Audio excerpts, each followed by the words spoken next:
بسم اللہ الرحمن الرحیم۔ رسول مقبول صلی اللہ علیہ وسلم نے فرمایا، جو شخص میری امت کے فائدے کے واسطے دین کے کام کی 40 حدیثیں سنائے گا اور حفظ کرے گا، خدا تعالیٰ اس کو قیامت کے دن عالموں اور شہیدوں کی جماعت میں اٹھائے گا اور فرمائے گا، جس دروازے سے چاہے جنت میں داخل ہو جاؤ۔ اس عظیم الشان ثواب کے لیے سینکڑوں علماء امت نے اپنے طرز پر 40 حدیثیں لکھی جو مقبول اور مفید عام ہوئی۔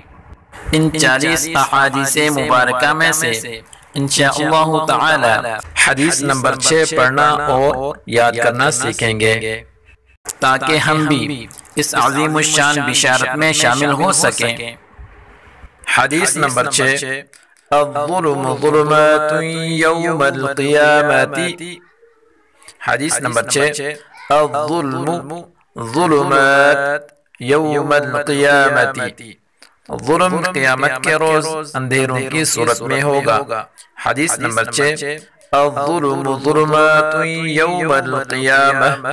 محترم سامعین، اگر آپ قرآن مجید کو تجوید کے ساتھ پڑھنا چاہتے ہیں یا اپنے بچوں کو آن لائن قرآن مجید گھر بیٹھے پڑھانا چاہتے ہیں تو آپ ہم سے واٹس ایپ پر رابطہ فرمائیں۔ جزاک اللہ خیرا، والسلام علیکم ورحمۃ اللہ وبرکاتہ۔